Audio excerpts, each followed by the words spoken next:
Olá, boa tarde, bem-vindo à Sociedade Civil. Com a chegada do frio, da chuva e do vento, chegam também as gripes. No entanto, são vários os conselhos que nos podem ajudar a fugir delas. Vamos falar-lhe de todos eles aqui no Sociedade Civil.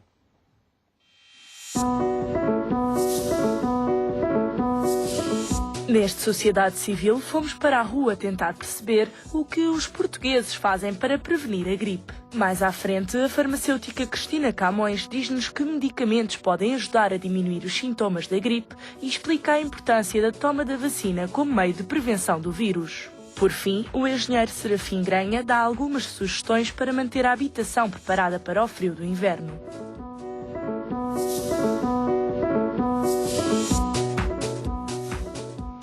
Vamos então tentar perceber como é que podemos proteger-nos da gripe, que consequências é que ela pode ter e quais são as pessoas que são mais afetadas por ela. Muito obrigada aos meus 4 convidados desta tarde.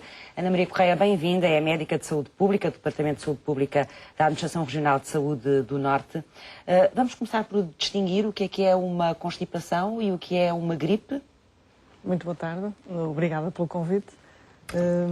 Eu penso que é importante distinguirmos essas duas situações, porque há muitas pessoas que ainda as confundem e elas são bem diferentes.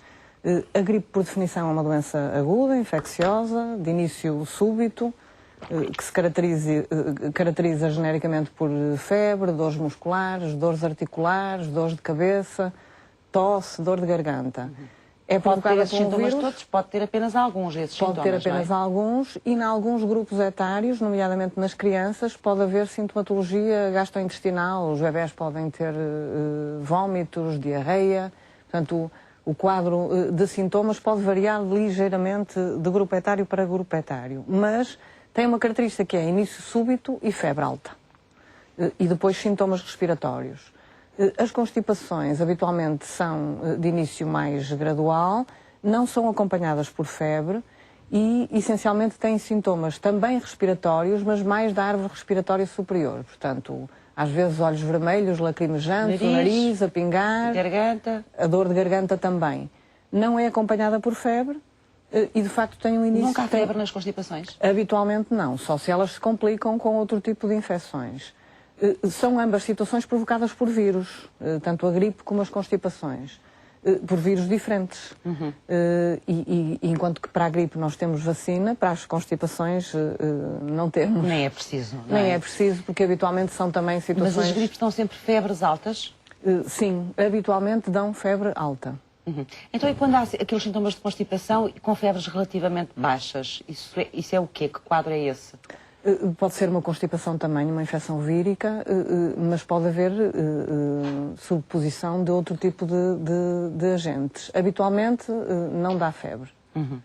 E então, quais são as faixas etárias a que devemos estar mais atentos nestas situações, nesta altura do ano?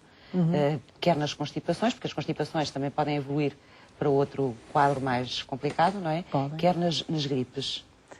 Habitualmente, nós estamos agora na altura das constipações. Ah, é? Os vírus respiratórios, os diferentes vírus que provocam aquilo a que nós chamamos vulgarmente constipações, estão a circular agora. E provavelmente há muitas pessoas que nos estão a ver e a ouvir que estão neste momento constipadas. Habitualmente, em todas as doenças, de uma forma geral, os grupos mais preocupantes são as crianças e os idosos, ou então as pessoas que são portadoras de uma doença crónica, seja cardíaca, renal ou outra, que eventualmente podem ter um risco superior de complicações. Porquê que estas pessoas com doenças crónicas têm um risco superior? Porque têm o seu sistema imunitário mais frágil, é isso? Também por isso e também porque podem descompensar mais facilmente da sua patologia de base, não é? Uma pessoa que tem, por exemplo, uma insuficiência cardíaca ou uma diabetes e que toma insulina e com uma gripe pode descompensar da sua doença de base. Não contrai gripes com mais facilidade. Não, a gripe pode ter um quadro mais grave por causa do problema que a pessoa tem, é isso? É.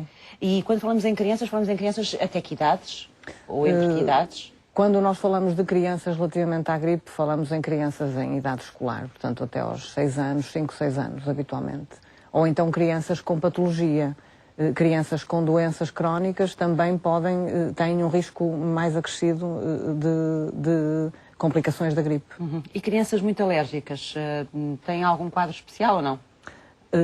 A asma também é uma doença que pode aumentar o risco de complicações na gripe e, portanto, se as alergias forem dessa natureza, pode de facto haver um maior risco de complicações. Daí a indicação de vacinação nesses grupos. Sónia Sousa, bem-vinda. É farmacêutica comunitária, está aqui a representar a Associação Nacional de Farmácias.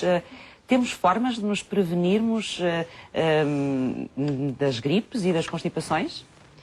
Bom, boa tarde, muito obrigada pelo convite. Formas de prevenir em relação à gripe, temos a vacinação, não é? Que neste momento é o que está em curso, uma campanha de vacinação contra a gripe, e é a melhor maneira de nos prevenirmos. Depois há outras prevenções que, por exemplo, na altura do surto de gripe A, foram divulgadas pelas entidades uma série de medidas de higiene e de cuidado para prevenir o contágio, que se sobrepõem também agora neste momento em relação à gripe e às constipações, mesmo nas escolas, em locais em que as pessoas estão institucionalizadas ou no convívio entre as várias pessoas, não é? Higiene das mãos, o tossir e o espirrar, fazer alguma proteção, a utilização de lenços, por exemplo, de lenços de papel e não aqueles lenços de pano que são reutilizáveis. Em termos de prevenção, não há assim muita coisa além disso, não é? Não há formas de protegermos o nosso sistema imunitário ou de reforçarmos também nesta altura? A alimentação é muito importante. É importante que a pessoa tenha uma alimentação cuidada, que esteja saudável. Às vezes há quem utiliza a vitamina C como preventivo. Há também algum tipo de vacinas que se utilizam, normalmente mais em situações de grupos de risco, que protegem não contra gripes e constipações, mas contra algumas complicações que podem surgir de gripes e mais situações de pneumonia, infecções respiratórias. Henrique Lecurre, bem-vindo à Sociedade Civil, é professor catedrático convidado do Instituto de Ciências da Saúde da Universidade Católica Portuguesa. A vacinação é recomendada a toda a gente para prevenir a gripe? Ora bem, antes de mais, muito boa tarde e muito obrigada pelo convite para vir a este programa Sociedade Civil. A vacinação pode ser aplicada a qualquer pessoa. Agora, o que há, digamos, não há uma capacidade de produção de vacina suficiente para as necessidades e, portanto, tem que haver grupos preferenciais, grupos que são mais suscetíveis a que, quando contraem uma gripe, possam ter uma evolução mais gravosa. E, portanto, é nesses grupos que nós devemos insistir com um programa de vacinação. E mas se pudéssemos vacinar toda a gente devia ser vacinada, em seu entender? Não. Toda a gente pode ser vacinada, que é diferente, não é? Agora, indicação estrita para vacinação, não. Um indivíduo normal, saudável, pode contrair gripe, não é? Mas não tendo razões particulares para ser vacinado, não tem uma indicação estrita. Pode vacinar-se se o quiser, mas não tem indicação estrita. Claro, quando há uma epidemia com grande extensão, o pessoal de serviços comunitários, como por exemplo o pessoal de serviços de segurança, o pessoal de transportes públicos, tem indicação, mas isso para interesse da comunidade, não é? Mas só num caso de uma epidemia com grande importância. Portanto, e então, numa situação normal, quais as pessoas que devem ser vacinadas? Bem, há critérios, porque e os critérios estão bem definidos, e são particularmente os extremos da vida, acima dos 65 anos, porque é um critério, porque pode ser acima dos 60 anos. Simplesmente, como eu disse, não há produção mundial de vacinação capaz de suprir a eventual necessidade. As pessoas com patologias, certas patologias, como já foi há pouco dito pela doutora Ana Maria, praticamente patologia cardíaca, patologia renal, patologia hepática, a diabetes, são entretanto, imunodeprimidos, por exemplo, para situações oncológicas, são indivíduos que têm indicação, porque aí a gripe pode ter uma evolução mais gravosa, ou pode também agravar a situação pré-existente. Claro que quando se diz patologia renal, é preciso que haja insuficiência renal, porque, por exemplo, se um indivíduo que tenha uma uma litíase, pedras no rim, tem uma patologia renal e esse não tem uma indicação estrita, não é? Patologia renal com insuficiência da função. Esses têm indicação, digamos, são os grupos principais. E também nas crianças de baixa idade, até a idade escolar, praticamente o lactente e o primeiro quinquênio da vida. E as grávidas? As grávidas podem ser vacinadas e podem ser, não há qualquer, ao contrário, com outras vacinas que há, outro tipo de vacinas em que há algum risco da vacinação, com esta vacina da gripe, pelo tipo de vacina que é, não há qualquer inconveniente em uma grávida ser vacinada. E não há interfere algum nada com o Estado. inconveniente? Ou Há alguma vantagem. conveniência? Eventualmente há vantagem. Há vantagens? vantagem. Pode haver. É uma doença febril que pode complicar-se, pode atingir febres elevadas, pode ter alguma interferência com a sua gestação. Pois.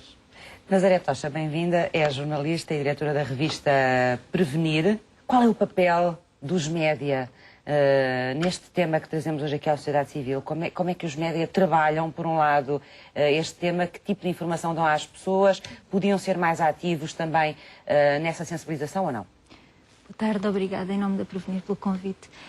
Eu penso que o papel dos média é fulcral.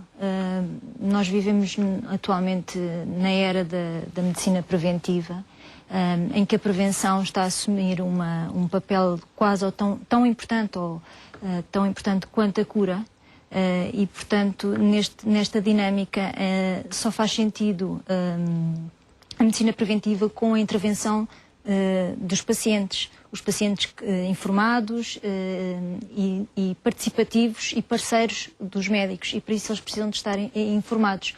O nosso papel é fazer a ponte entre o que a ciência já descobriu. Muitas vezes a linguagem da ciência pode ser um bocadinho hermética, mas cada vez mais a comunidade científica está a abrir-se e a partilhar os seus conhecimentos com as pessoas. Um bocadinho essa linguagem e fazê-la chegar às pessoas de uma forma simples, de maneira que elas entendam e correta. Sim, porque há muitos mitos também. Às vezes é complicado fazer sem dúvida. essa ponte, não é? Mas eu acho que a comunidade médica está muito consciente que tem que falar para as pessoas e chegar às pessoas, porque sem a participação delas podem descobrir-se todos e fazer-se todos os avanços ao nível da saúde. Se não houver uma participação ativa por parte do doente, essa descoberta pouco ou nada serve. Em que essa participação é importante?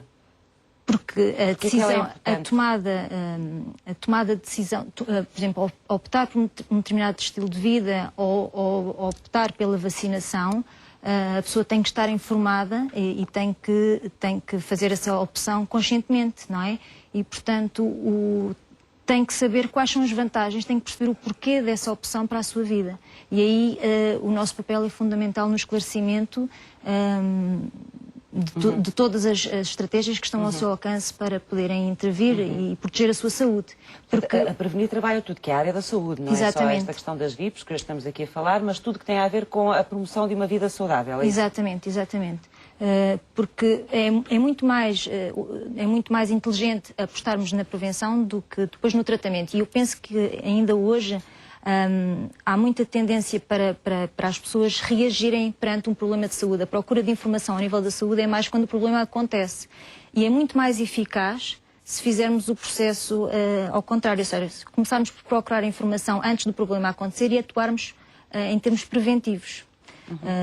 E é esse trabalho que vocês É esse trabalho que nós fazemos, sim. Recebem muitas questões dos leitores, fazem essa ponte também ao nível dos pedidos de esclarecimento? Os pedidos de esclarecimento, aquilo que noto, e era nesse sentido que falava há pouco, é que as pessoas normalmente não procuram informação antes de terem o problema, procuram... Antes de lhes acontecer. Exatamente, o problema acontece e então vão à procura.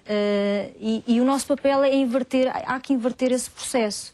Há que motivar as pessoas para perceberem que está nas suas mãos defenderem a sua saúde. Em primeiro lugar, eles são os primeiros responsáveis pela sua qualidade de vida, pela sua esperança de vida, e não tanto reagir, mas sermos um pouco mais proativos. Mais importante do que tratar os problemas é prevenir os problemas, fazer com que eles não aconteçam. E não é assim tão complicado quanto isso. Há a vacinação, há o estilo de vida saudável e há o recurso aos médicos que nos acompanham na hora certa. Para isso precisamos de perceber quais são os sintomas e os sinais de alarme que devemos estar atentos e que o nosso corpo emite. Sabemos perfeitamente, não podemos dizer que se estivermos saudáveis não vamos ter uma gripe, não é isso, mas sabemos que se estivermos saudáveis teremos uma alimentação equilibrada, se o nosso organismo receber os nutrientes de que necessita, estará mais bem preparado para enfrentar a doença. Se não fumarmos e não contaminarmos o nosso organismo com radicais livres, estamos mais preparados para reagir perante uma doença e que se tivermos cuidados de higiene, obviamente da lavagem das mãos, da utilização das máscaras, portanto há todo um conjunto de estratégias que podemos adotar, não só para nosso bem, obviamente, mas também em relação aos outros, porque aquilo que fazemos em relação à nossa saúde tem um impacto na nossa saúde e também daqueles com quem, e na saúde daqueles com quem convivemos, com quem trabalhamos, portanto é mais importante do que não é só um cuidado individual, é um cuidado quase comunitário. Já vamos regressar. Com a chegada do inverno, o vírus da gripe torna-se um problema para os portugueses. Fomos para a rua perceber se os portugueses sabem como podem prevenir a gripe. O Sociedade Civil foi saber se os portugueses sabem o que devem fazer para prevenir a gripe. Quando a vacina para a gripe, para prevenir e tomar alguns medicamentos. Cuidando de nós o melhor possível. É tomando vitamina C, agasalhar e ter os máximos cuidados para que a vacina em causa faça os devidos efeitos e que não haja, portanto, uma aproximação dessa gripe que é indesejada por todos nós. Olha, eu tomo muito sumo de laranja natural. É isso que eu me previno, porque é raro apanhar gripe. Deixo andar ao desbarato, é mesmo assim. Não costumo ter cuidados em específico. Normalmente, já na minha idade, 65 anos, peço sempre a vacina para a gripe. Geralmente é muito leite quente, chá com mel. Não me costumo prevenir muito, porque não tenho tido grandes problemas e pronto. Mais a alimentação, assim, comer umas laranjas, assim, vitamina C. Vacino, em primeiro lugar. E depois é o agasalhamento. Camisolas interiores, sobretudo, etc, etc. Evitando aglomeração, lavando sempre as mãos ou passando álcool gel e evitando tocar nas coisas que todo mundo pode tocar para evitar que isso se alastre de um para o outro. Normalmente muito sumo de laranja natural.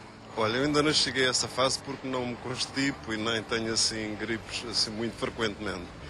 Mas acho que agora a partir dos 65 vou começar a fazer a vacina. Com a vacina, em geral é o que faço, é a vacina e depois se houver algum bom caso pontual, nessa altura serei ir ao médico de família e vou ser tratado. Eu apanho a vacina, já está. Chá de limão, coisas quentes. Se tenho febre tenho que ir ao médico. Se não tenho febre, vou-me curando assim. Habitualmente costumo vacinar contra a gripe e este ano já me vacinei contra a gripe. Mas infelizmente gripei logo a seguir. Normalmente através da vacina, que está esgotada em todo lado, ter algum cuidado, uns chazinhos, nada de muito especial. Olha, tomar à noite, antes de deitar, uma chávena de leite bem quente, temperada com mel. A mim dava resultado. Desinfetando as mãos, sei lá. Essencialmente, tendo cuidado com a restrição dos lugares onde andam, que haja menos poluição e, acima de tudo, a vacina na altura apropriada, outubro, aliás.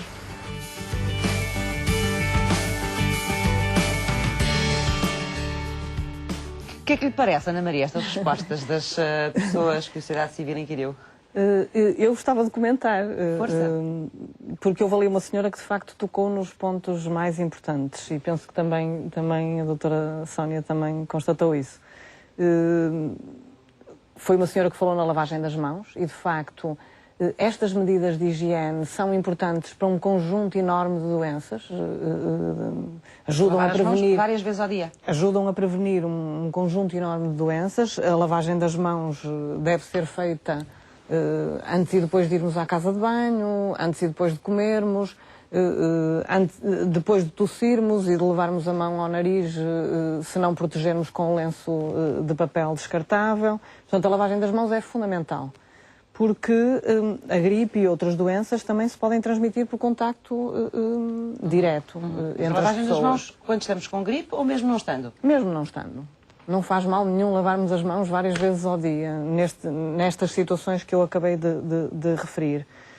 Depois, a questão da etiqueta respiratória, que é a proteção quando estamos com tosse, a proteção da boca e do nariz quando tossimos, ou através da utilização dos lenços de papel descartáveis, ou então não colocando a mão, mas colocando assim o braço, porque se colocarmos a mão, há passagem de partículas de saliva entre os dedos e, portanto, a quantidade... Que acaba por ser provavelmente a situação mais frequente, Ana Maria, porque ou então andamos sempre com um lenço de papel na mão, o que não acontece, como é óbvio, não é? Sim. Muitas vezes, quando as coisas acontecem, não há tempo de ir à procura do lenço. E então devemos proteger-nos desta forma e não com a mão, porque de facto, se fosse possível vermos a quantidade de partículas de saliva que emitimos para o ar cada vez que tossimos ou expiramos, é de facto uma quantidade muito, muito grande. Portanto, a questão da etiqueta respiratória. Mas a senhora falou numa outra questão importante também, que é evitar sítios, evitar a aglomeração. Ela utilizou esta expressão. E que é uma boa forma de facto evitarmos a gripe, porque como a transmissão ocorre pessoa a pessoa, se nós frequentamos sítios com muitas pessoas, corremos de facto o risco. Mas não é um bocadinho utópico isso? A maior parte das pessoas que trabalham está em espaços com mais gente, ou os miúdos estão na escola e estão em espaços com muita gente também. Muitas pessoas deslocam-se de transportes públicos e têm que apanhar o autocarro ou o comboio e, portanto, estão sempre em contacto com outras pessoas. Em algumas situações é difícil e tão difícil é que ocorrem surtos, não é? Portanto, em escolas, por exemplo, é fácil ocorrerem surtos. Mas na prática, pelo menos quem tem uma vida ativa, passa a vida em contacto com outras pessoas, não é? Mas só se estiver em casa permanentemente é que consegue estar minimamente isolado. Proteger-se. Mas se cumprirmos aquelas regras de higiene, de não tossirmos para cima dos outros e de lavarmos as mãos e tudo isso, estamos a proteger-nos a nós e a proteger as outras pessoas. Uma outra questão que eu gostava de comentar e que tem muito a ver com uma ideia falsa que as pessoas têm, de que, porque houve um senhor que disse, eu vacinei-me, mas gripei logo a seguir. Porque as pessoas às vezes têm a ideia, comentam muito que, tomei a vacina da gripe e afinal... apanhei gripe. A vacina da gripe... a seguir. A vacina da gripe tem uma composição que varia de ano para ano, porque a composição da vacina da gripe é determinada pela Organização Mundial de Saúde e tem a ver com estimativas que a Organização Mundial de Saúde faz dos vírus que vão circular. Há vários tipos de vírus de influenza. Porque a gripe passa por outras partes do mundo antes de... Sim, pelo hemisfério sul. Chegar aqui, mas não é obrigatório que sejam exatamente os mesmos vírus. E, aliás, acontece que durante uma época de gripe, por exemplo, na Europa, não circulam, não predominam o mesmo vírus em todos os países. Portanto, isso pode acontecer. Daí que a Organização Mundial de Saúde decida que a composição da vacina tem sempre que ter 3 tipos diferentes de vírus influenza. E, portanto, em princípio, fica coberta todas as possibilidades de proteção. Para além disso, portanto, é muito pouco provável, porque a vacina é eficaz, que possa acontecer que após a aplicação da vacina a pessoa adquira a gripe. Pode ter adquirido uma infecção respiratória, uma outra infecção respiratória para a qual a vacina não confere proteção, sim. Não é? Portanto, esta ideia de que tomei a vacina, mas fiquei doente com gripe, é importante nós desmistificarmos esta ideia porque ela não corresponde à realidade. A própria vacina não pode produzir doença porque é uma vacina inativada, portanto o vírus está destruído, digamos assim, e portanto ela própria não pode provocar doença.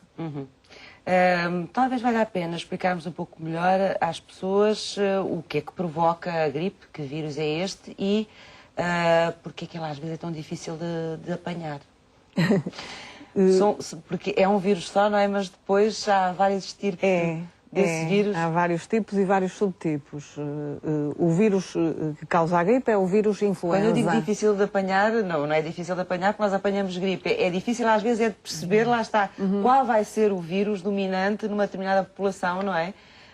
Quando se trata depois de preparar as vacinas para aquela época.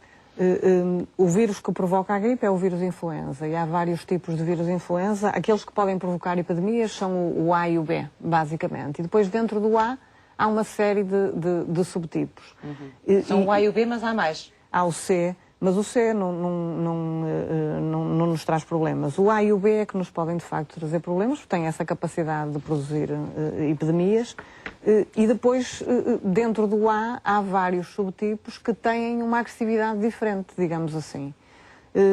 Daí que haja a necessidade de que a vacina tenha vários tipos e subtipos de vírus diferentes. Habitualmente, as vacinas têm 2 subtipos do tipo A e um do tipo B. E, portanto, estes vírus têm uma particularidade que é uma capacidade de sofrerem alterações, mutações genéticas. E, portanto, muitas vezes, mesmo ao longo de uma época de gripe, há uma mutação, uma pequena mutação genética no vírus que faz com que a correspondência entre a vacina e a estirpe que está a circular não seja de 100%. Mesmo que não seja de 100%, e esta ideia também é importante que nós a transmitamos aqui, é que mesmo que a vacina não evite a gripe, ela diminui imenso o risco de complicações. E, portanto... Continua a ser útil. Muito, muito, muito útil, e é, de facto, a gripe é a doença do adulto que mais facilmente é evitável pela vacinação. E, portanto, a importância de nós fazermos passar esta mensagem para as pessoas que, de facto, pertencem àqueles grupos chamados grupos de risco. Sónia, como é que as farmácias se preparam nesta altura do ano para o impacto que vão ter também ao nível dos pedidos de ajuda por parte das pessoas quando estão doentes, com gripe ou com constipações? Normalmente as pessoas, quando lhes surgem os primeiros sintomas, procuram algum aconselhamento na farmácia, não é? E, portanto, antes de se dirigirem normalmente aos serviços de urgência ou ao médico de família, procuram algum aconselhamento para tentar reagir contra os primeiros sintomas.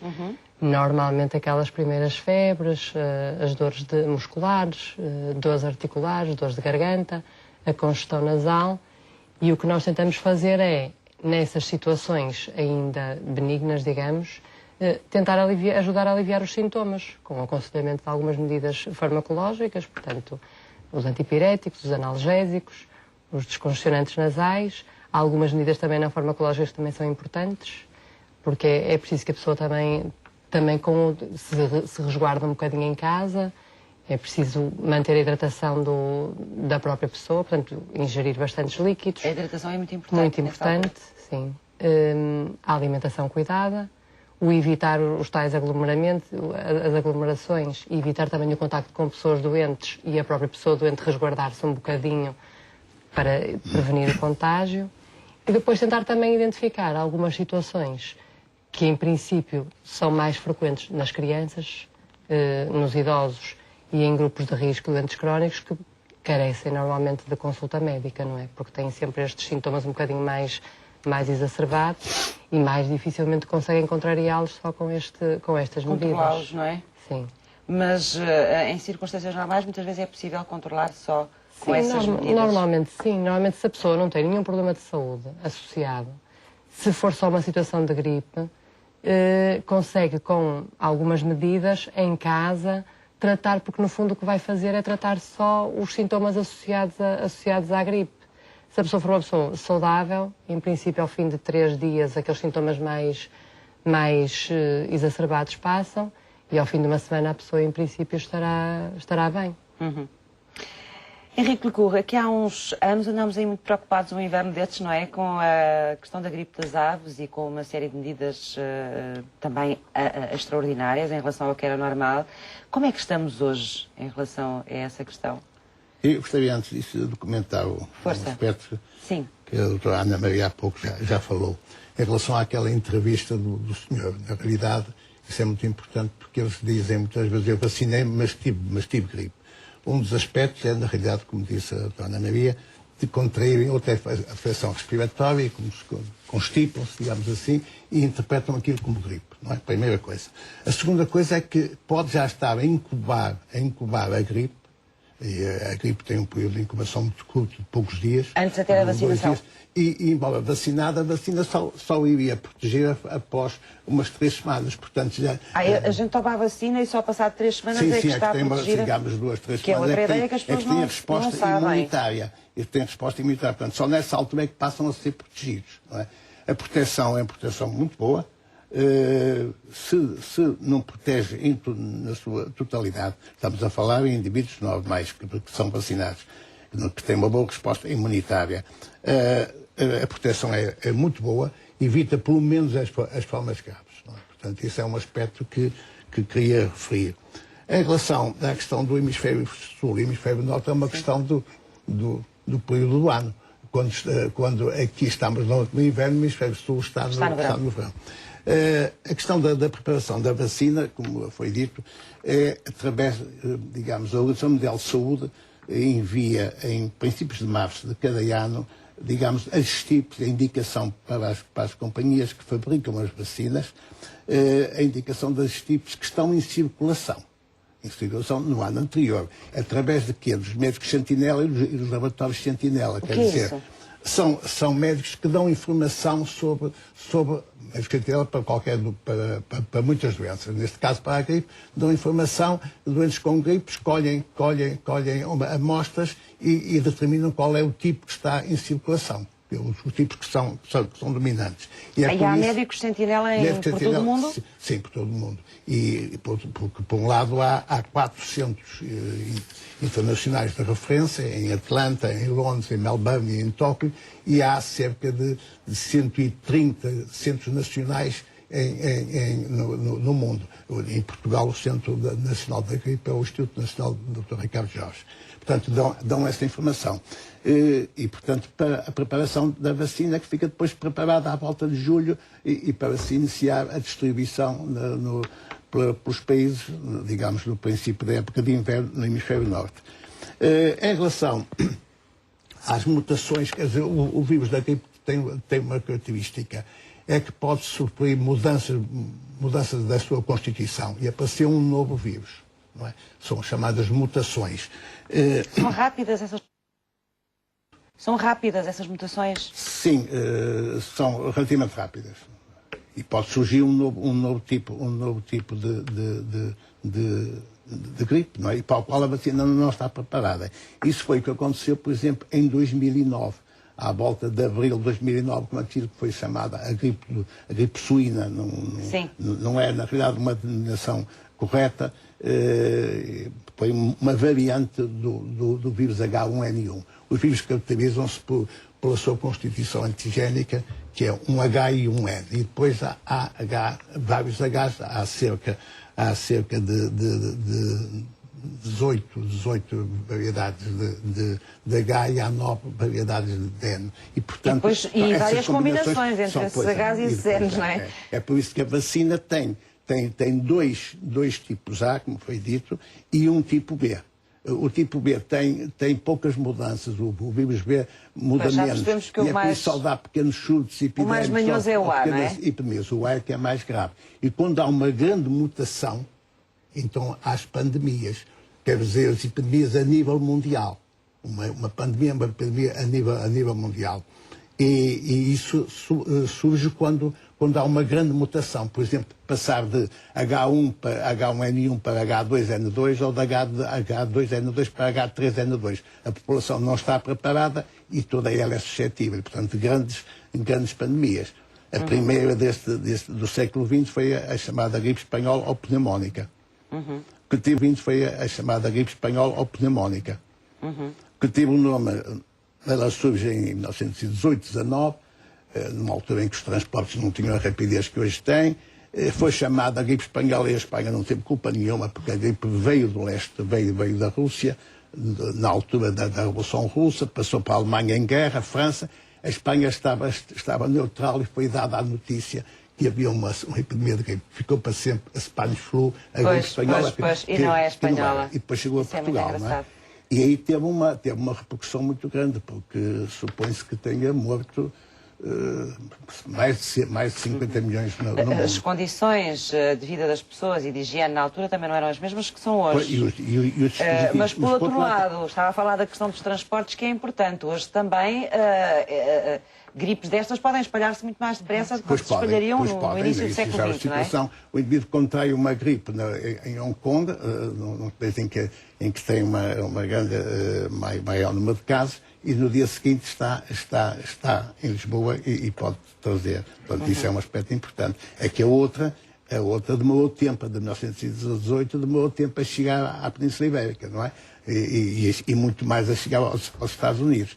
Hoje, os transportes por via aérea são rápidos. Espalham-se com muito mais facilidade. Mas isso acontece com a gripe como qualquer outra doença contagiosa. Mas, por outro lado, as armas de defesa que temos também são maiores. Sim, há outra capacidade. Mas curiosamente, no caso do vírus da gripe espanhola, do gripe de 18, isto está hoje provado, porque foi conseguido recuperar o vírus, curiosamente, porque havia no Alasca, quando ocorreu uma pequena povoação em que morreu quase toda a população enterrada em valas comuns, conseguiram recuperar do cadáver de uma mulher tecido pulmonar que ainda estava conservado por estar no Alasca. E, portanto, recuperaram o vírus dessa altura. E conseguiram. E foram estudá-lo. Isto é do princípio da década de 90, do século passado. E acontece que viram que essa gripe teve uma resposta inflamatória, desencadeava uma resposta inflamatória muito grande. Quer dizer, a própria defesa do organismo, como muitas vezes acontece, quando exagerada, pode ser fatal. E isso foi a explicação. A própria defesa do organismo. Quando que é um bocadinho que acontece com os asmáticos, não é? Em relação àquilo a que são alérgicos. Não, aqui estou a falar em patologia infecciosa. A resposta imunitária, mas há muitas situações, até também em patologia humana, em que a resposta inflamatória a doença inflamatória intestinal, a colite ulcerosa, são doenças em que há uma resposta imunitária exagerada, não é? Exagerada neste caso. Que acaba por complicar em vez de ajudar. E curiosamente, nessa gripe de 1918, atingiu fundamentalmente gente jovem, com 20, 30 anos. Porquê? Supõe-se que tinha havido a última pandemia do século XIX, foi em 1889-90. E gente mais velha teria ainda alguma imunidade, algumas defesas para um vírus que tinha uma certa semelhança com o vírus de 18. Tinha uma espécie de vacina. Estavam vacinados naturalmente. Parcialmente vacinados. Já vamos regressar, vamos ver a próxima reportagem. Apesar de às vezes se confundirem, os sintomas da gripe são muito mais fortes do que os da constipação. Aliás, já aqui falámos disso. No entanto, existem diversos medicamentos que atenuam os sintomas que trazem mal-estar. De acordo com os especialistas, a infecção da gripe em geral evolui para a cura espontânea. O paciente começa a sentir-se melhor 2 a 5 dias após o início dos sintomas e fica completamente restabelecido no máximo em 2 semanas. Os habituais medicamentos sintomáticos, como analgésicos e antipiréticos, não aceleram a cura, uma vez que nenhum consegue eliminar o vírus.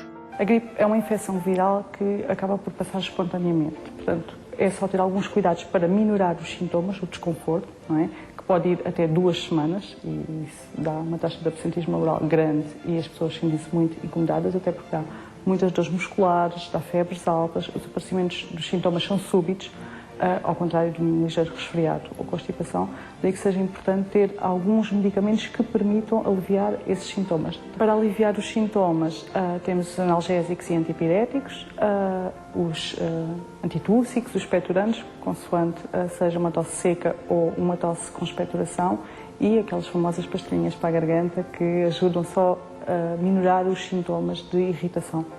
Depois tem os descongestionantes nasais, tem todas as medidas não farmacológicas que deve fazer, como lavar bem as mãos, arejar a casa, afastar-se das pessoas que já estejam infectadas pelo vírus da gripe e o contágio com outras pessoas que estejam próximas lá em casa. De resto, como profilaxia, apenas a vacina da gripe, e está disponível para ser administrada nas farmácias com técnicos especializados e habilitados, credenciados pela Ordem dos Farmacêuticos, que tem um curso disponível para que cada farmacêutico tenha formação especializada para a administração das vacinas. Portanto, com toda a segurança, mediante a prescrição médica, podem comprar a sua vacina e logo ser administrada com segurança até da temperatura ideal de conservação, sem sair da farmácia. A vacina da gripe é o único medicamento profilático que permite prevenir a infecção pelo vírus. Esta vacina pode ser, portanto, administrada nas farmácias e permite mesmo a quem contrair essa infecção que tenha uns sintomas menos pronunciados. Nos últimos estudos realizados, mais de 95% dos utentes refere que não foi preciso marcação prévia para a administração da vacina nas farmácias. Segundo a opinião de Cristina Camões, membro da Comissão Técnica da Vacinação da Direção-Geral de Saúde, há muitos utentes que preferem a administração das vacinas nas farmácias.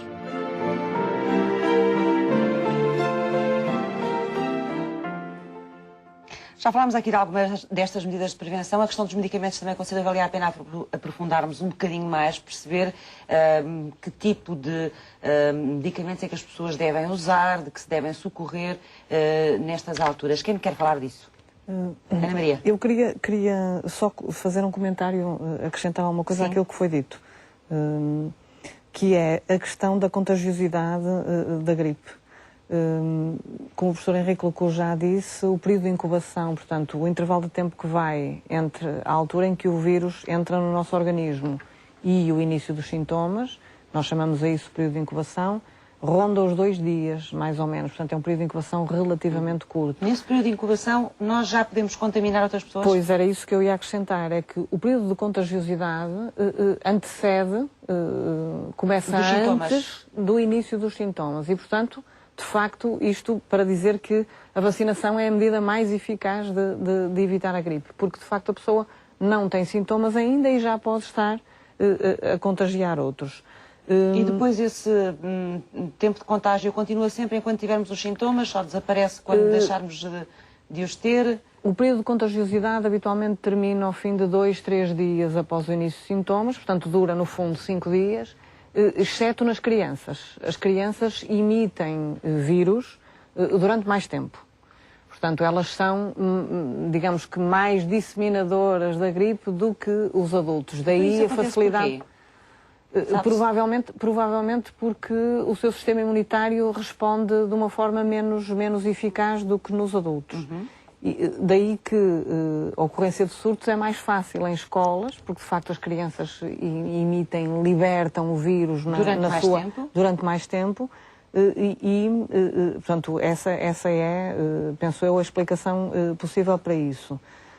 E portanto esta é uma também questão... é mais difícil conseguir controlar os comportamentos delas, não é? Sim, ou seja, há uma série de medidas que nós já falámos aqui de prevenção que são... Provavelmente nós conseguimos interiorizá-las, mas as crianças... Mas é aí que se começa. Para além disso, o contacto físico entre elas é muito mais próximo. Provavelmente também ajuda a essa disseminação, não? É, mas o hábito da lavagem das mãos e as medidas de etiqueta respiratória devem aprender-se desde a infância. Claro. Desde a infância. Aprender aprendem-se, mas de qualquer maneira, mesmo em situações normais, se nós tivermos tempo a chamar a atenção que é preciso lavar as mãos e lavar as mãos, eles passam essa fase, não é? Essa parte. É, mas se insistir, eu penso que depois o comportamento fica interiorizado e de facto perdura ao longo da vida. Portanto, esta chamada de atenção que eu queria fazer.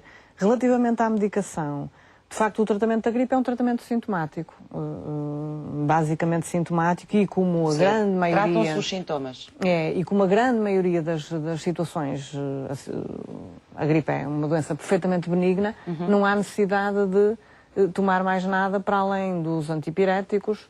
Por causa da febre? Por causa da febre, portanto medicamentos para a febre, um soro fisiológico para desobstruir o nariz, descongestionar o nariz, portanto, de uma forma geral não há grande necessidade. A hidratação, mas são medidas não farmacológicas, portanto, beber muitos líquidos, nomeadamente água e sumos, e basicamente é isso. E permanecer, de facto, em casa, para evitar o contágio de outras pessoas.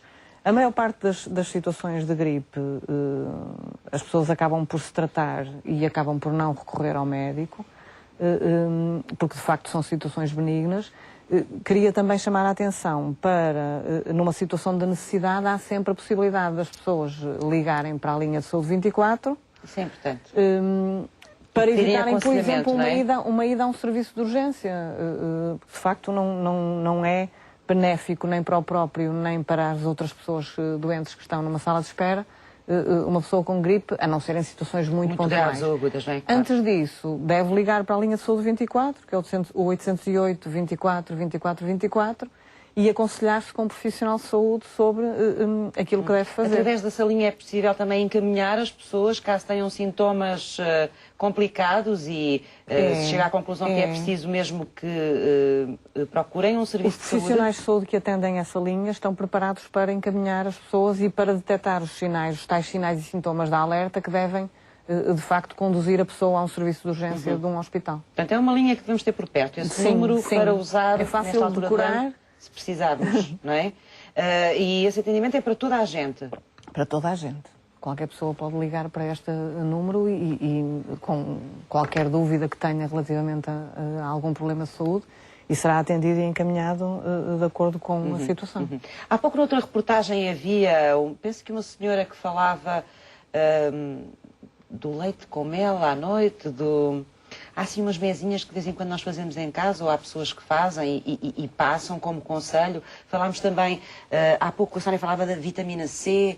Essas coisas previnem mesmo as situações gripais ou não? São mitos que nós temos. São um bocadinho hábitos, mas no fundo o que é importante é precisamente com isso a pessoa fazer a tal hidratação e a tal alimentação cuidada. E se em termos de saúde a pessoa estiver em boas condições, consegue muito mais facilmente aliviar os sintomas da gripe e fazer passar a gripe sem grandes complicações. Eu, por acaso, em relação àquilo, queria só chamar a atenção de uma situação que é: normalmente as pessoas, quando procuram a ajuda, quer da farmácia, quer depois quando se dirigem ao médico, vão sempre à procura do antibiótico. Que é uma ideia que as pessoas têm, que precisam de antibiótico porque estão com temperatura, estão com febre, estão com dores e, portanto, o antibiótico que lhes resolve o problema.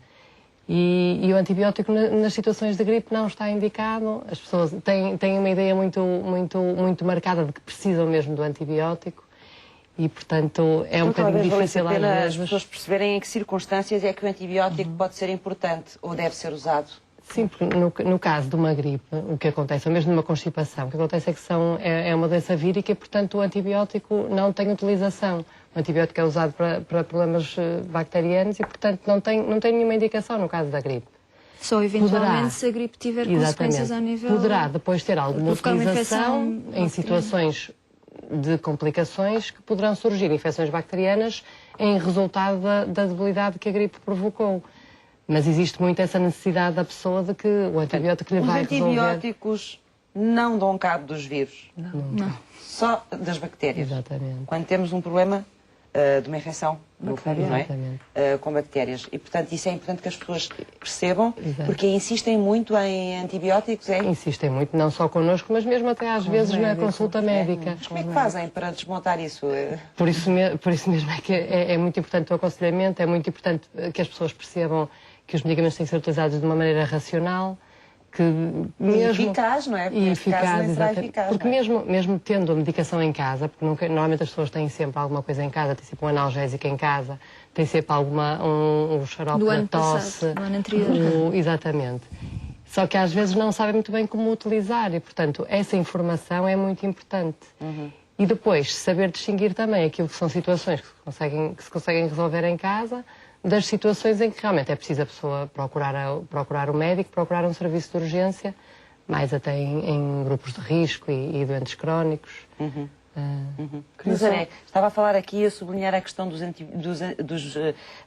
medicamentos que as pessoas têm em casa do ano anterior e que vão buscar depois, não é, em SOS quando precisam. É preciso ter alguns cuidados aí.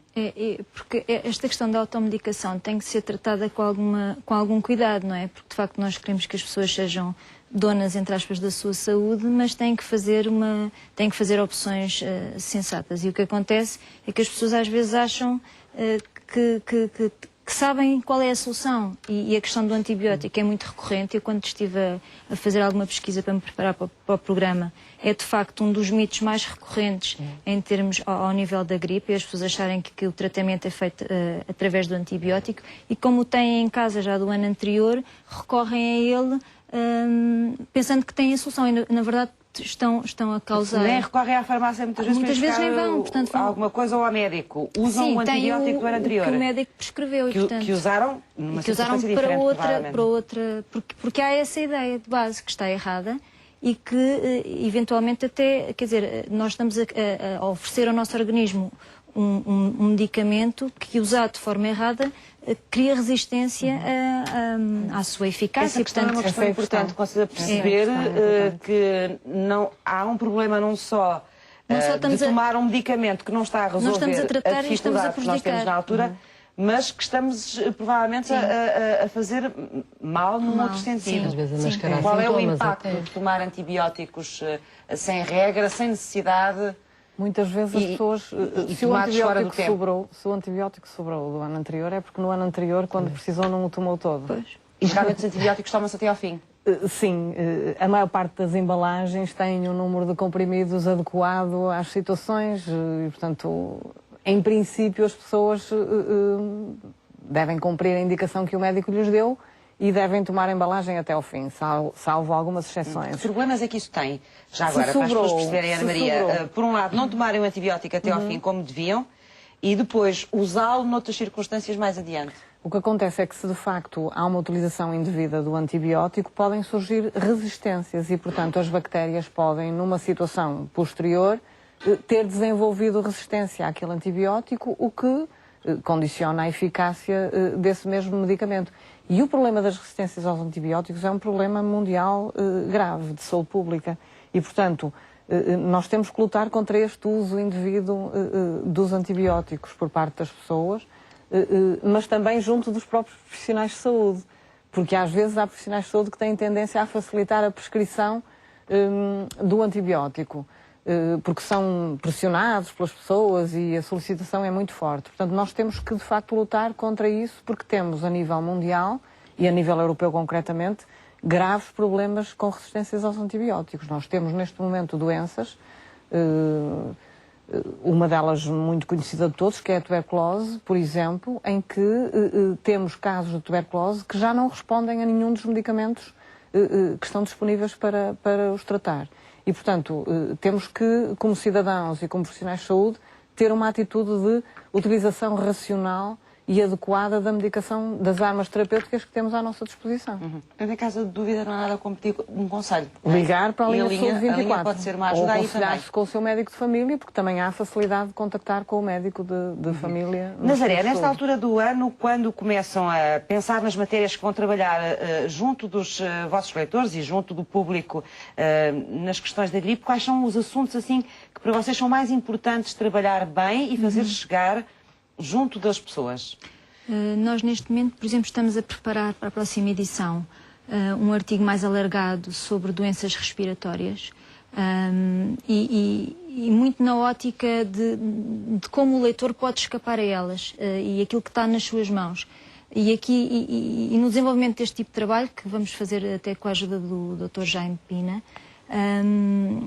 o nosso objetivo é que as pessoas aprendam a identificar os sintomas das doenças, aprendam a encontrar ferramentas no seu dia-a-dia que as ajudem a proteger a sua saúde e a evitar chegar à doença e perceber que quando chegam à doença a ciência tem determinadas soluções para elas, mas que elas têm que recorrer ao médico na hora certa e, portanto, a questão da automedicação também se torna muito importante, como utilizar as várias ferramentas da medicina, digamos assim, e, portanto, os medicamentos em prol da sua saúde e nunca prejudicando-a. E é o tipo de abordagem que fazemos sempre, muito na proatividade do leitor. Portanto, aquilo que está nas suas mãos fazer, Sim, claro. Muito, não é? E, portanto, é muito por aí que normalmente trabalhamos. E como é que trabalham as matérias de prevenção, nomeadamente ao nível de as pessoas terem bons hábitos, digamos assim, que lhes permitam, de alguma forma, defenderem-se também destas situações? Nós tentamos fazer uma recolha de informação em fontes bastante credíveis, desde organismos internacionais ou nacionais que têm, porque informação existe muita, não é? E, portanto, o nosso papel passa muito por fazer a triagem daquilo que é importante, porque hoje as pessoas são bombardeadas com imensa informação e não têm tempo, e as pessoas nem gostam muito de ouvir falar em doenças, portanto, nós temos que fazer com que elas entendam que é importante e tem que haver uma motivação, temos que as motivar a ler este tipo de informação. Têm que perceber que isto é vital para a sua vida, sem ser algo muito pesado, mas importante. E, portanto, as fontes de informação são fundamentais, os médicos colaboram connosco, os organismos internacionais, fazer uma triagem dessa informação que existe e selecionar as mensagens mais importantes, porque nós hoje somos bombardeados com tanta coisa que interessa reter algumas mensagens essenciais. E quais são aquelas que vocês passam aos leitores? Exatamente essa de que a prevenção é basilar para a nossa saúde e que comecem coisas tão simples como naquilo que comemos, nos hábitos de vida que temos, no exercício físico que praticamos. Passa muito por aí e que não é complicado cuidarmos de nós. Tem que ser o ano todo, não é? Não pode tem que ser, não pode ser. Não pode ser do outono e do inverno e das gripes. A mensagem que passamos em relação à gripe ou em relação às doenças respiratórias é muito transversal a todas as outras áreas da nossa vida. Portanto, podemos depois focalizar em determinadas estratégias mais relacionadas com doenças respiratórias, neste caso, como vamos falar a seguir, da questão de arejar os espaços, porque passamos muito tempo em áreas muito fechadas. Falamos aqui nesta reportagem anterior, falava-se disso. Dos ar-condicionados. Os espaços, que não é fácil às vezes em alturas de inverno, não é? Sim, não é fácil, mas parece que é muito importante, porque a concentração, nós estamos cerca de 21 ou 22 horas fechados, das casas, estamos fechados, das escolas, dos transportes públicos, dos locais de trabalho, etc. Não é? Sim, sim. Nós temos uma coisa complicada neste momento, nomeadamente as escolas também cada vez mais, mas sobretudo os locais de trabalho, que é os edifícios que se inventaram sem janelas, que abram, não é?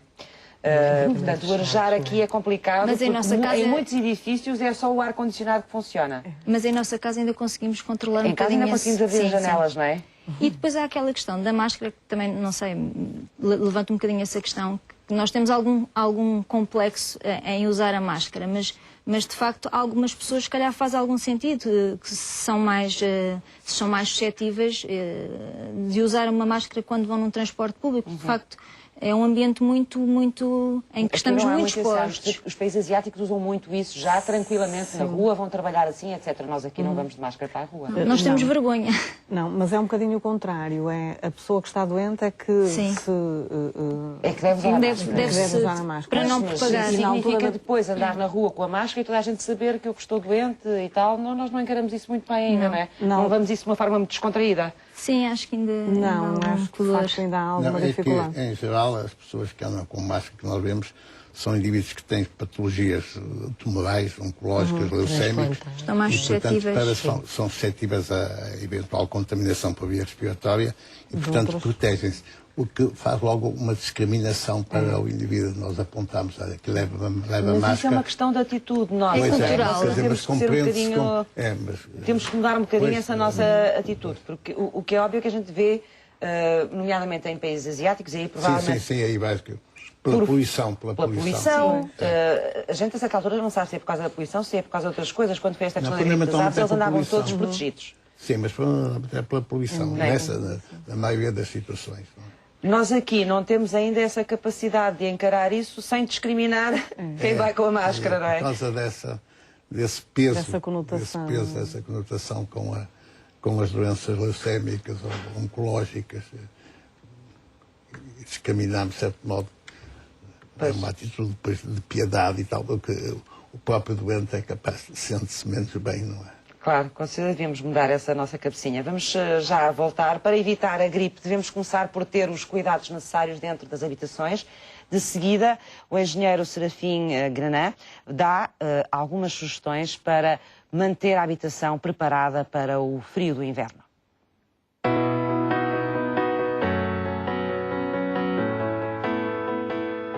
A questão do conforto é subjetiva, uma vez que depende de vários fatores. A roupa que usa em casa e a atividade que está a realizar pode influenciar a temperatura ideal para a casa. No entanto, as características fisiológicas de cada pessoa também têm um grande peso na escolha de uma temperatura ambiente confortável. Hoje já se considera como adquirido que a temperatura dos 20 graus é a temperatura, digamos, recomendável para digamos, ambientes de aquecimento. E isto para uma atividade durante o dia, atividade diurna, não é? À noite, nós não precisamos de temperaturas tão altas. Normalmente já é aceitável estarmos com os 15, 17 graus centígrados. E porquê é que isto é importante referir isto? Porque muitas vezes as pessoas sobreaquecem as casas. E esse sobreaquecimento é extremamente penoso, sobretudo para aquilo que nós pagamos ao fim do mês. Porque, por exemplo, o aumento de 1 grau de temperatura pode significar um acréscimo da ordem de 7% na fatura energética. Isto em termos médios, não é? Na prática, para além destes conceitos, é importante também as pessoas ventilarem as suas habitações. E isso bastará 10 minutos por dia para ventilar uma habitação normal. Não é preciso estar 1 hora ou 2 horas com as janelas todas abertas, porque entretanto arrefece as casas, não é? As gripes aparecem não pelo aquecimento, não é? Aparecem por outros fatores, todos nós sabemos, mas o aquecimento pode contribuir para gerar situações mais críticas. E, portanto, por exemplo, as correntes de ar ou as assimetrias térmicas contribuem muito para isso. Portanto, a forma como estamos vestidos em casa é uma forma mais leve, quando saímos para a rua vamos mais agasalhados. Existem diferenças na preparação para o frio nas habitações já existentes e as habitações novas. Nas habitações existentes, o engenheiro Serafim Granha destaca os sistemas de aquecimento elétricos mais simples, os sistemas a gás ou ainda os sistemas centralizados, como uma caldeira. No caso de habitações onde seja possível melhorar o isolamento térmico das fachadas e das coberturas, é uma medida extremamente importante, porque grande parte das perdas dá-se pela chamada envolvente do edifício ou da habitação. Outra medida que se pode ir fazendo é tentar descobrir nas habitações existentes onde há infiltrações inoportunas, digamos assim, e que não terão, digamos, contribuição nenhuma, antes pelo contrário, diminuem, digamos, a temperatura de aquecimento. E provocam, digamos, um desconforto térmico, não é? As chamadas correntes de ar. Claro que nas habitações novas, hoje, todos estes procedimentos já são um bocadinho mais sofisticados. Em princípio, se forem habitações já construídas ou prédios já construídos, ou mesmo moradias, seguindo as regras novas de construção, grande parte destas situações já estão resolvidas à partida. É depois uma questão de gerir, digamos, o consumo energético. O engenheiro Serafim Granha salienta a importância do conjunto da ventilação e aquecimento para adquirir o conforto térmico ideal em casa. Arejar as casas ao início da manhã para depois aquecer a casa durante o resto do dia, tentando sempre evitar as infiltrações desnecessárias, torna a sua casa mais confortável no inverno.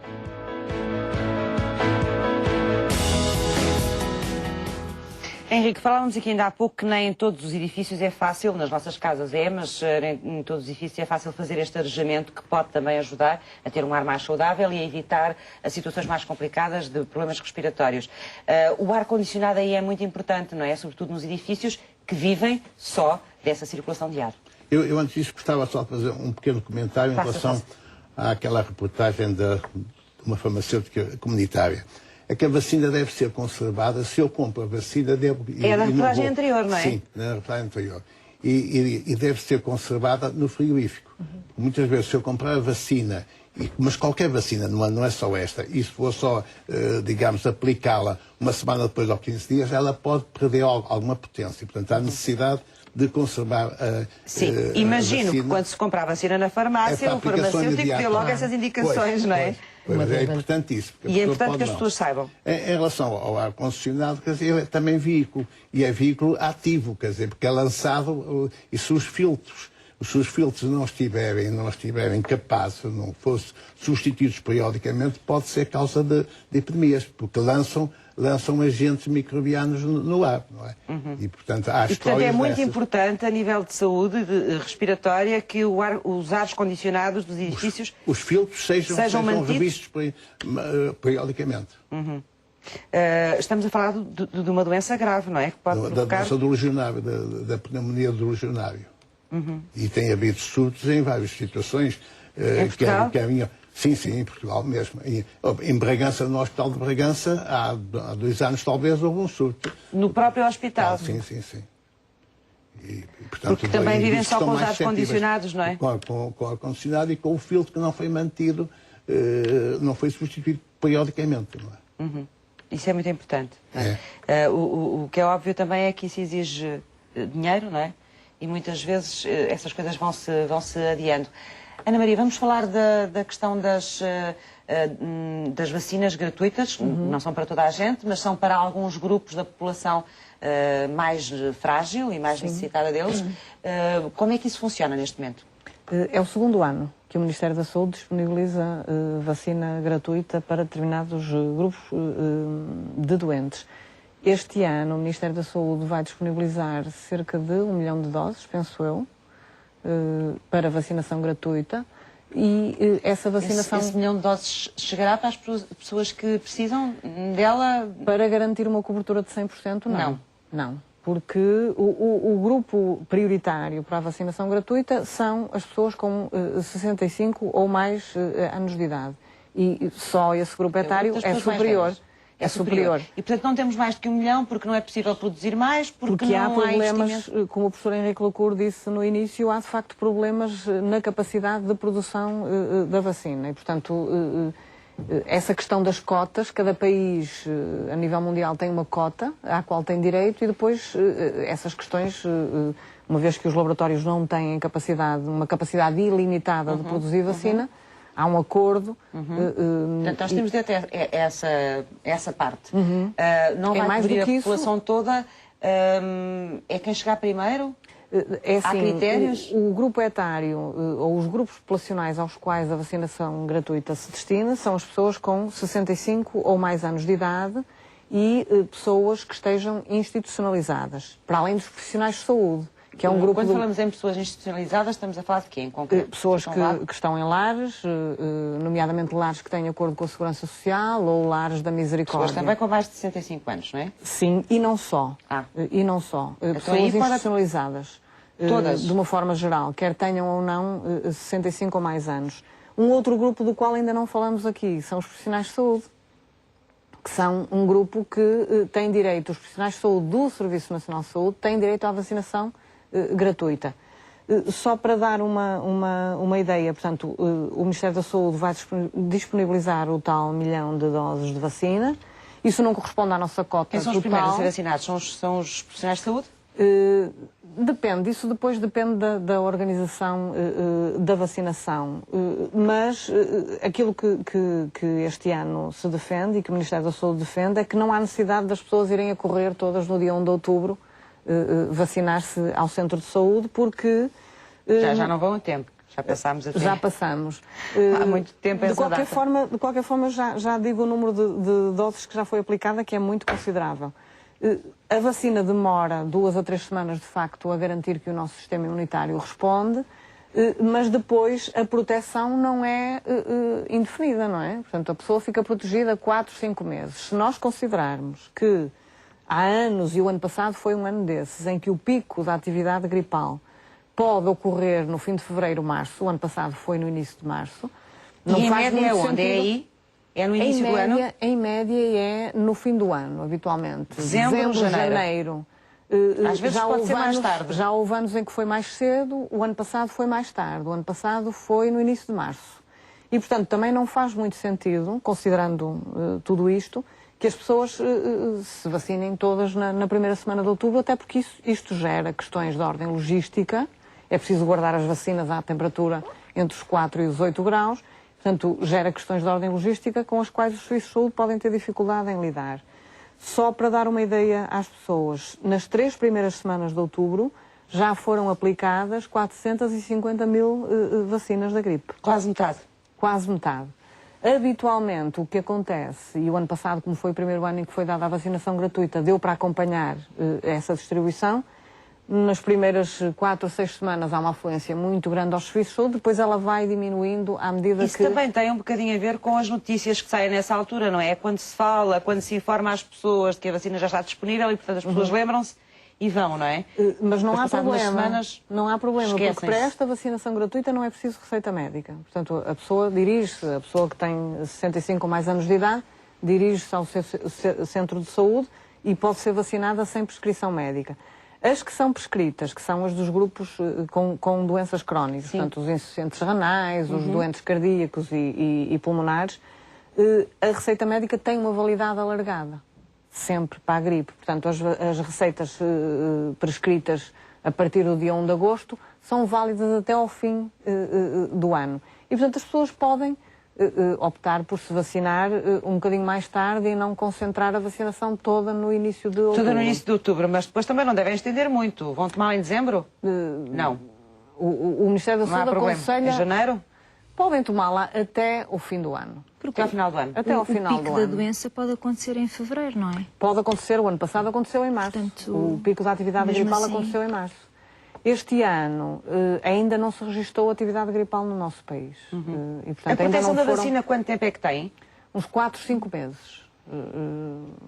Confere proteção, a proteção de maior magnitude é conferida durante esse período de tempo. E, portanto, se a pessoa se vacinar muito no início de outubro, e se de facto o pico da gripe for no início de março, quando chegar ao pico da gripe já não tem a proteção toda que a vacina lhe pode conferir. Mas dizer aquelas coisas que ninguém adivinha, não é? Não, por isso é que se aconselha que a vacinação possa decorrer outubro, novembro e habitualmente acaba por ser por aí, nessa altura. Não é? Henrique, porquê é que é difícil produzir mais vacinas da gripe? Não há capacidade das próprias companhias farmacêuticas, nem todas estão nessa produção, há uma dúzia delas, não tem capacidade para produzir mais.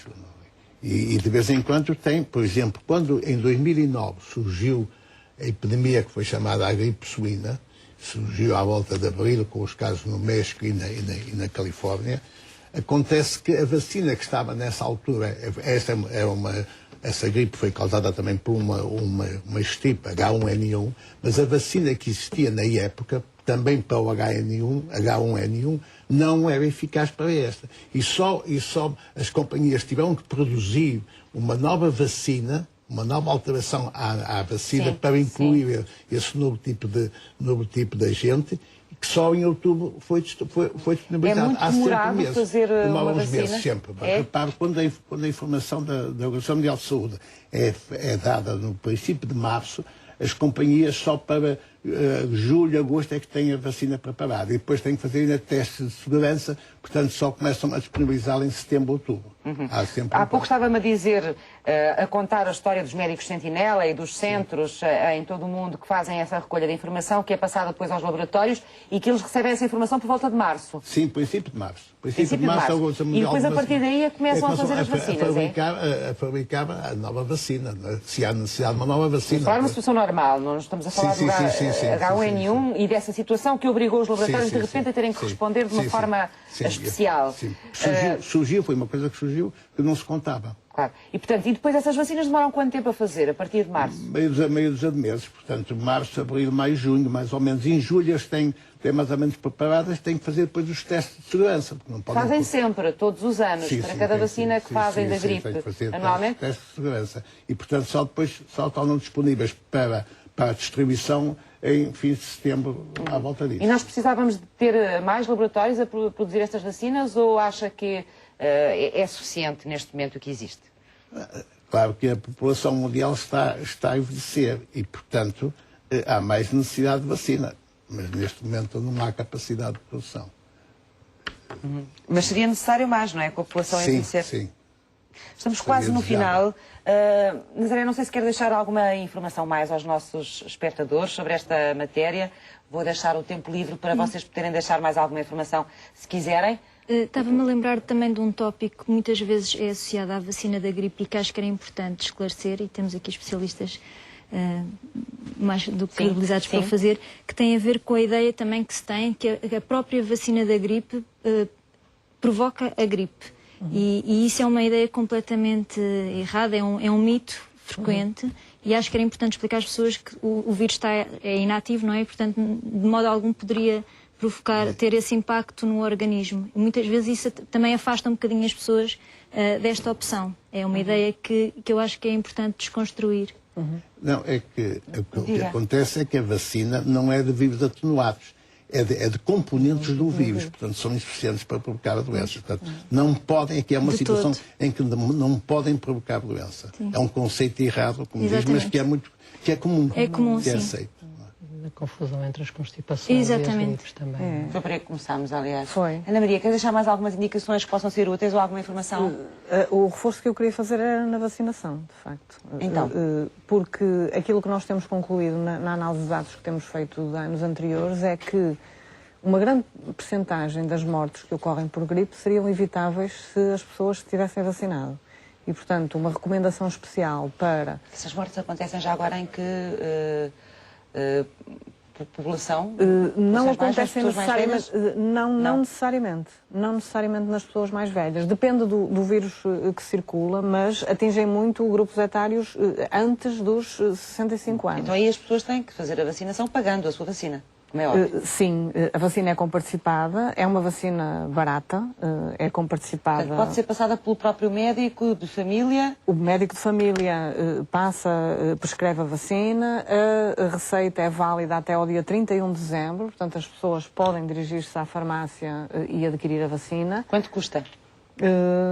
Comparticipada, sem participação, 6 euros. Sem comparticipação. Comparticipada fica 3 euros e qualquer coisa, 4 euros. Portanto, não é pelo preço que a pessoa deixa de... E, portanto, chamar a atenção para esta questão. Por um lado, as pessoas que pertencem aos grupos que têm direito à vacinação gratuita dirijam-se ao seu centro de saúde para serem vacinados. As pessoas que, por exemplo, estão em apoio domiciliário por parte das unidades funcionais dos centros de saúde podem ser vacinadas no domicílio, que se pertencem aos grupos que têm direito.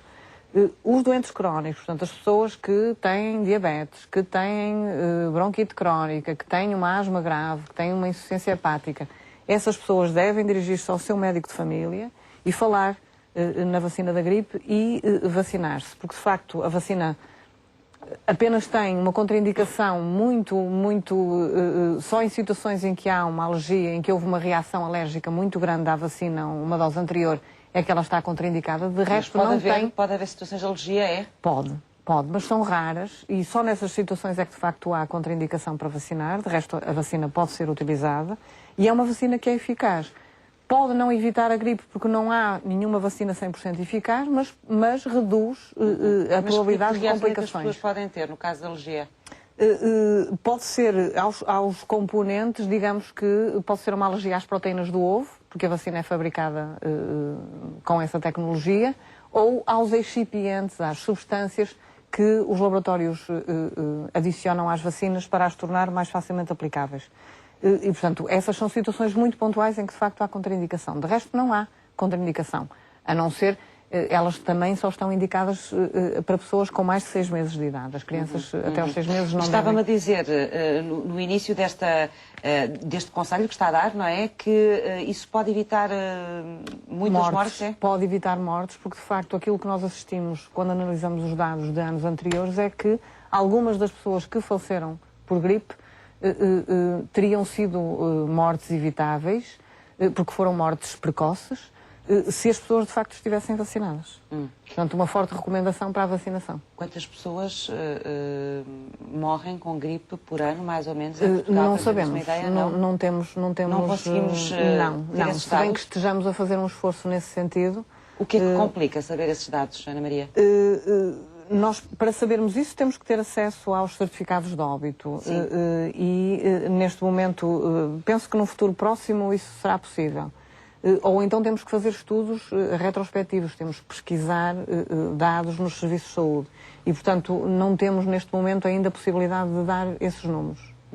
Aquilo que nós sabemos, neste momento não. Aquilo que nós sabemos para efeitos de estudo médico? Não, só se decidirmos fazer um estudo especial e especificamente para esse fim.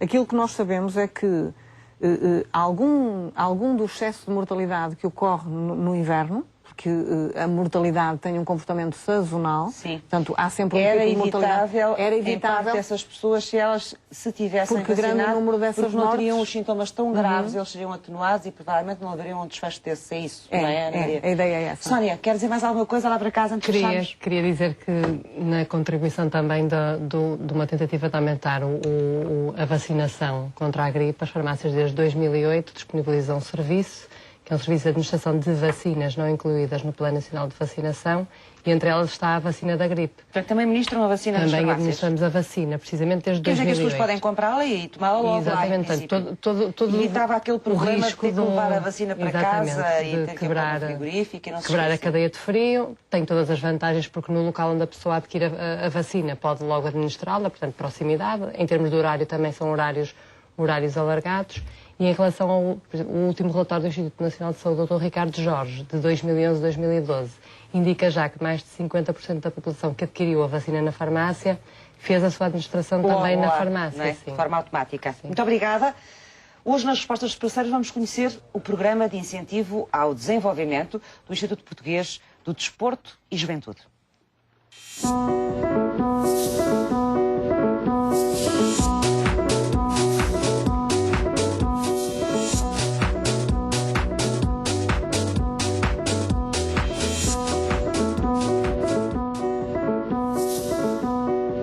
O Manuel Barros é diretor regional do Norte do Instituto Português do Desporto e da Juventude. Bem-vindo mais uma vez à Sociedade Civil. Manuel Barros, vamos falar hoje aqui do Programa de Incentivo ao Desenvolvimento. O que é isto? Estamos a vê-lo, aliás, aqui, não é? Precisamente. Incentivo ao desenvolvimento associativo.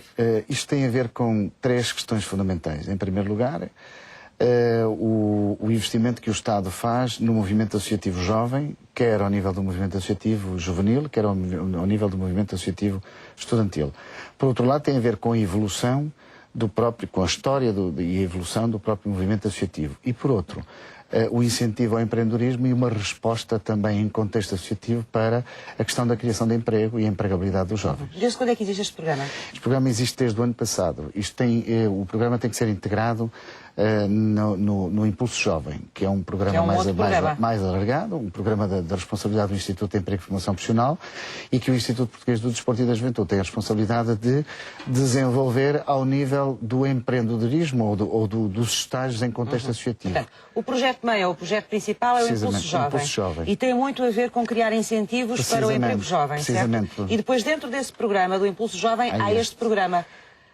Porquê? Porque vocês acham que criar nos jovens esse incentivo de eles se associarem, de trabalharem em conjunto, pode também ajudar no futuro deles, é? O movimento associativo juvenil tem vindo a ganhar um corpo e uma força muito grande. Mas, como instituição ou como área de apoio ao empreendedorismo e à empregabilidade dos jovens, tem algumas fragilidades. E é precisamente para podermos colmatar estas fragilidades numa fase inicial, criamos aqui um incentivo para que porque o enquadramento do programa de estágios de jovens cria algumas despesas acrescidas. E o Estado, como investe no movimento associativo, quer que o movimento associativo também se assuma como agente e fator de desenvolvimento, quer do empreendedorismo, quer da empregabilidade do jovem, estamos a criar precisamente estas condições para que as associações possam colmatar os custos que Então, que fraquezas é que são essas? São nomeadamente financeiras? Nomeadamente financeiras, é isso, precisamente, que é o enquadramento, todos os custos sociais, no fundo, do enquadramento de um estágio, não é? Pagamento do subsídio de alimentação, as despesas com a segurança social, um conjunto de outras situações, nomeadamente até administrativas. Não é? Então, quem é que pode candidatar-se a este programa, em que circunstâncias e para quê? As associações que se podem candidatar são as associações jovens, quer as associações juvenis de âmbito regional, nacional ou local. O que é que define uma associação jovem? Uma associação jovem uma associação não, tem características próprias. Primeiro tem que estar inscritas no Registro Nacional de Associações Juvenis. Sim. E tem que o seu corpo de sócios tem que ser maioritariamente, ou seja, 75% tem que ter entre os 12 e os 30 anos, para além de que a sua direção também tem que ter 75% dos corpos sociais, tem que ser jovens com Portanto, é para essas precisamente. Associações regionais, nacionais e locais, juvenis, e associações de estudantes e também as federações, claro, porque o Estado também investe e participa e comparticipa nas chamadas estruturas de diálogo estruturado do Estado com os jovens, que o Conselho Nacional de Juventude e a Federação Nacional de Associações Juvenis. Portanto, todas estas instituições que acabo de dizer são aquelas que podem concorrer a este programa. Concorrer para quê? Com que objetivos? O objetivo Vão à procura de quê? Não, imagino que não financiem tudo. Não, financia apenas porque o jovem, ao ser enquadrado num estágio do Impulso Jovem, tem um subsídio, tem um custo, tem um subsídio, tem um vencimento, entre aspas, não é? Sim. Mas depois há um conjunto de outras despesas que a Associação tem e que o Estado custeia, neste caso através do Instituto Português do Desporto e da Juventude, para facilitar a criação de oportunidades de estágios para jovens. Muito bem. Isto é, alargar e desenvolvermos também a empregabilidade em contexto associativo. Neste momento estamos também a desenvolver, e tivemos na Faculdade de Economia do Porto a apresentação da Rede de Percepção e Gestão de Negócios, que também é mais uma vertente que o Instituto Português do Desporto e da Juventude está a desenvolver dentro do Impulso Jovem, que é desenvolver a atitude e criar oportunidades de emprego e de criação de negócios por parte dos jovens. Para isso também... Como é que as associações se podem candidatar a este programa? Dirigindo-se ao Instituto Português do Desporto e da Juventude, há formulários próprios, há também... É complicado? Não é simples? É simples, muito simples. Não tem burocracia, pouco burocrático. Aliás, o diálogo com os jovens tem que ser pouco burocrático. E depois demoram quanto tempo a receber uma resposta? Normalmente demoram 15 dias, aquilo que está previsto no... Muito bem. Só para terminarmos, como é que correu o ano passado, Manuel Barros? Foi o primeiro ano deste programa? Correu bem, estamos a aumentar gradualmente. Quantas associações apoiaram? Tem uma ideia? Neste momento não tenho assim uma ideia concreta, mas já tem vindo a crescer, porque as associações também têm que criar condições para que possam ter acesso a isto. Muito bem, Manuel Barros, muito obrigada por ter vindo à Sociedade Civil. E agora vamos abrir a agenda para outras ações dos parceiros da Sociedade Civil.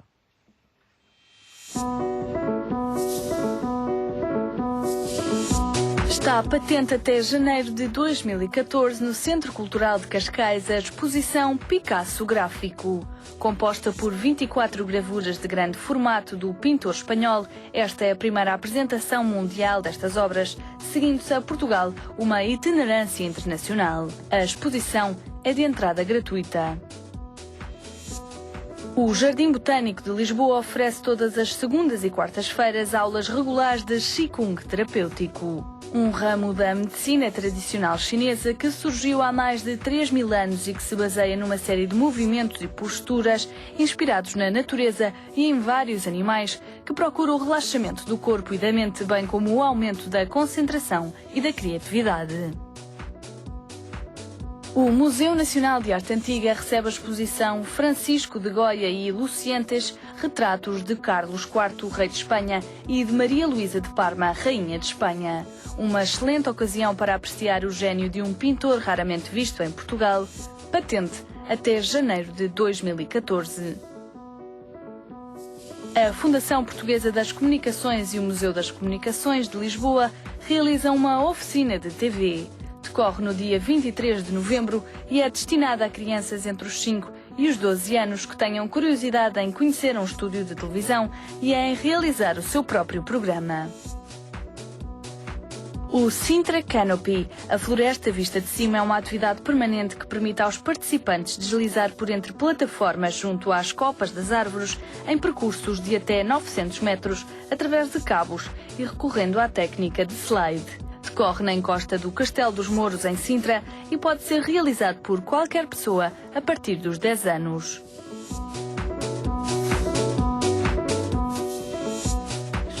Estamos a fechar o programa de hoje. Muito obrigada aos meus 4 convidados desta tarde que nos vieram a trazer aqui mais informações sobre como devemos proteger-nos da gripe durante o próximo inverno. Vou deixar 2 sugestões de leitura, como sempre, no final.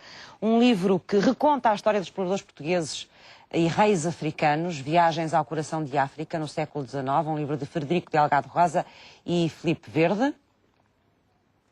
E depois um romance que fala de uma questão atual da ciência e dos limites da ciência atualmente, Mason and Dixon, de Thomas Pynchon. Em Portugal, as crianças veem em média 3 horas de televisão por dia, cerca de 26 mil anúncios por ano. Estudos apontam que as escolas têm um papel importante na educação para a publicidade. Literacia para a publicidade é o debate que lhe propomos no próximo Sociedade Civil, porque Sociedade Civil somos todos nós. Até amanhã.